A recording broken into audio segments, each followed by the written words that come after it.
I thought I'd share with you my ponderings, my plannings, and the way I'm transitioning from one year to another, and hopefully inspire you to make a record of your own thoughts and feelings about a changeover.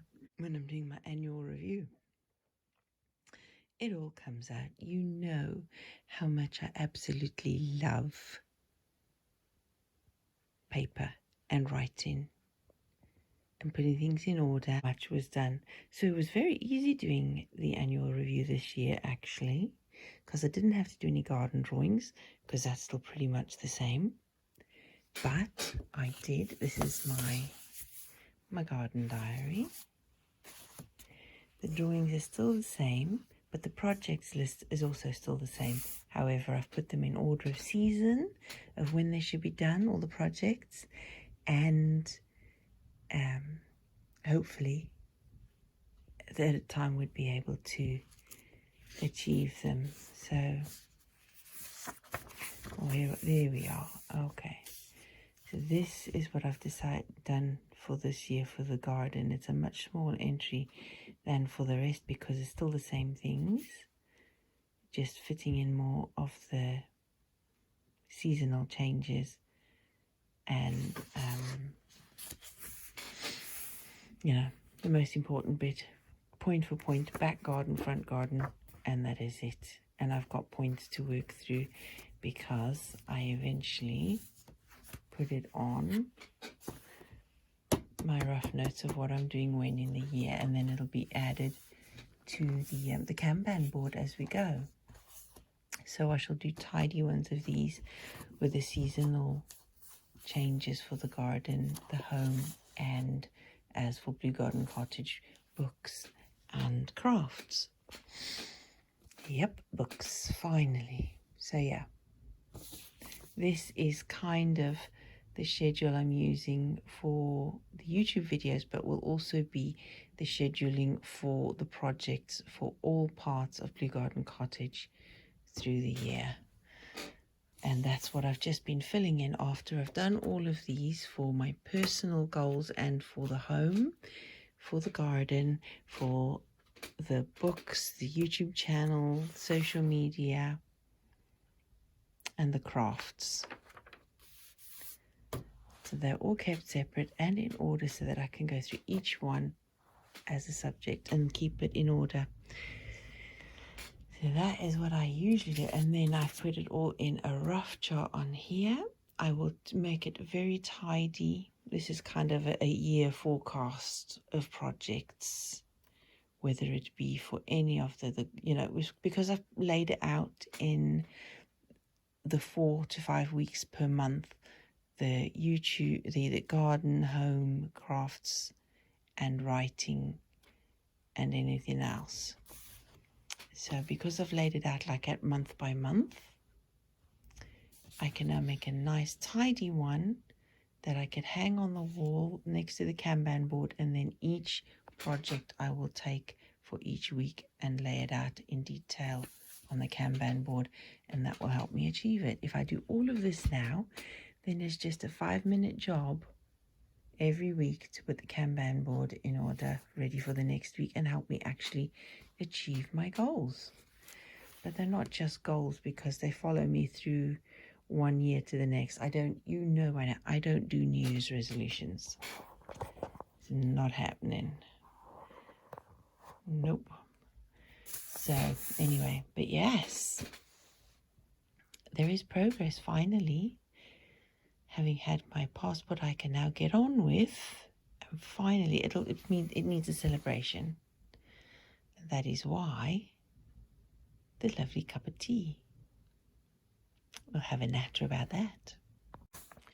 To do the crafts, I have separated out the categories to wood crafts, clay crafts, doll houses, and fabric crafts.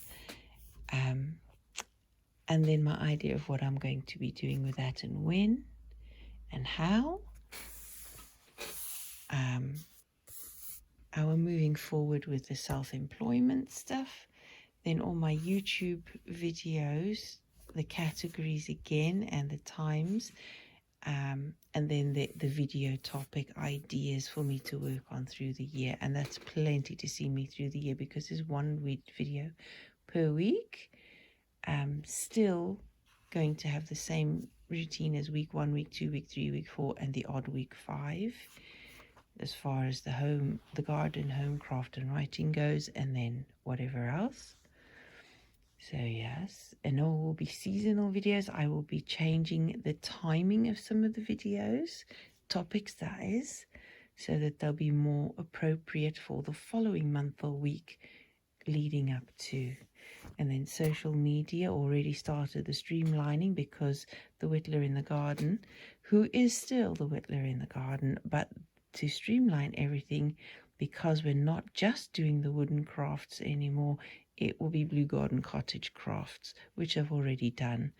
And I think I just need to make some changes to the Instagram and how I use that.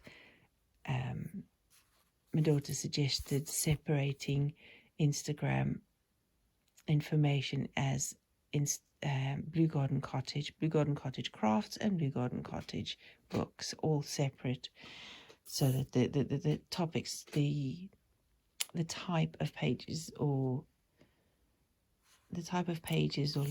sites they are very different and is more specific. So it's a good idea, but I did put in there, I am worried about workload and the inevitable family support that is needed, and being able to keep up with that kind of plan. All the those in the know as far as social media and YouTube go always say that you need to be specific about your channel and what topics you're covering. But I've been clear from the start that the topics we cover are all part of the one homesteading topic. That's why I tackle them the way I do, because that makes it easier for me, rather than having different channels, different pages, different sites for all these different things that are inevitably part of everyday life for us. So, you know, it has to stay as it is. It's Blue Garden Cottage, Permaculture Homestead. Yeah, it has to do all of those, and that's why I separated out in topics. I hope that you do understand that, and that whoever visits this channel can find some value in something I share, and then they get used to the routine of when I'm posting what topic, so that they know, okay, I'm not interested in any of the other stuff. I'd like to see what's happening in the gardening. I know that's the first week of the month. So every month I just watch out for the video first week of the month, which is perfectly fine. And likewise for the other topics. If you don't like one or the other topics, just wait for the one that you know is coming up, and hopefully I can stick to that schedule as well this year, so that viewers know exactly what topic's being covered when. Another thing I've done is I have transferred all of the information I needed from this year's diary, as far as my favorite and most used recipes, my favorite and the most powerful scriptures that have stuck in my mind relevant to what I'm doing, some YouTube information there as well on making videos, and then favorite websites and books. I've also plotted all family birthdays ready for the next year, birthdays and anniversaries. I don't know if you remember, but this beautiful tea for two set I had as a gift from one of our dear friends a few Christmases ago. And it is so beautiful, so delicate, and so special that I haven't actually used it until now. And I just thought, why not? Just why not? And I think I'd like to make this something more often. As not two of us this morning, it's just me. Anyway, these little beautiful burnt china teacups and saucers with the beautiful details of butterflies and lavender, and it has the images that remind me of the French lavender fields, their farms, lavender farms, with a beautiful little image of a stamp on the inside that shows the same image, and a little china spoon. I won't use the spoons because I have had one before of a different kind, and they are so delicate they break easily, so I will just keep them. It's very special to go with the set, and put it away carefully. Then of course there's this beautiful tisanier. I had always dreamed of having a tisanier. In fact, I saved one on the website of a very famous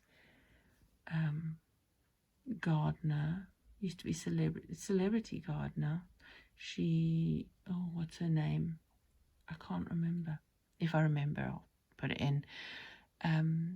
She has her own garden centre and website and all sorts. And she had a clear tisanier with a clear well in the middle, built in. And it was very expensive, but I saved it on my wish list. And then that very year, we got this as a gift. Absolutely chuffed to bits. It's beautiful. So it has a beautiful tisanier with it's a bit warm, I can't have to add.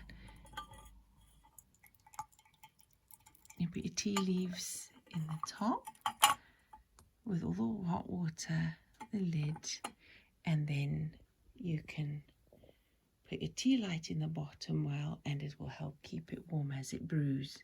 So no need for a tea cozy. That is my rooibos. As you know, I don't drink Camellia sinensis normal everyday tea, but I do drink herbal teas, and rooibos is one of them. And another lovely friend this Christmas sent me some ethical and organic rooibos sachets as a gift that came from a company, and it's loose leaf tea, and this is Earl Grey. My absolute favorite of rooibos is Earl Grey, and there are quite a few other selections in there. And of course rooibos being naturally caffeine free and very low in the nasty tannins, but very good in other elements. Lovely, absolutely lovely. So I had that in there, my rooibos, and I have my organic soy milk with no other additives, just the soybeans and the water to make that. And then I have this lovely little sugar spoon that used to be my grandparents, that they had, I think, from St. Helena Island, where my step-granddad is from. And I keep that as well as a special little thing. I've never used that. It's a sugar spoon though. It usually goes in a little sugar pot. So that is also something special of memory. And just to sit with a tea set like this just brings back memories of childhood. How, generally speaking, for little girls, it's a tea party that you have with your dolls and your teddies, and you imagine you're having tea and talking to friends. I just thought that is so special and so cute. So while I'm in this energy of mood of being playful, being energetic, being, what do you call it, ready for a change of year, ready for a new start, ready for new beginnings, and just adding an element of fun. After the year we've had, I really should have done this more often through the year. It would have put a better perspective on things, wouldn't it? So there you go, my lovely little tea set for me, to personally, for myself, after doing all my catching up and reviewing and putting in order for a clear start and a calm and peaceful transition. Whatever else the year brings, which is totally out of my control, fine. But the things that are in my control, I can guide and I can lead in a direction to be able to achieve goals.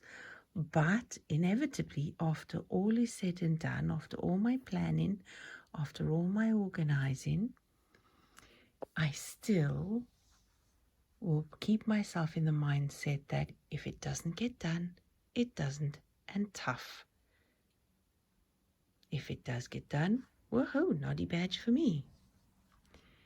But I'm not going to tie myself into to set strict, rigid goals, because in the end, they don't mean anything, really. It just is helpful for me to be able to get where I want to go. If it takes me a year or 15 as it has done, it doesn't matter. The fact is that I'm trying to do things that help put things in order for me, and I will follow them through. But if something happens that scuppers my plans, I'm not going to allow it to drag me down into a depression. Life can do that anyway, so why add to it? So yes, I'm not of a mindset that I have to live by every moment of the day and every day of the year planned out, and if it doesn't work out, I throw a hissy fit. That's not going to happen. Right now, I think I am going to pour myself a cup of rooibos. Hang on a second. This job needs 2 hands. The handle is cool. The tip of the spout is still cool. No, I have not. Okay, milk first. Not too much.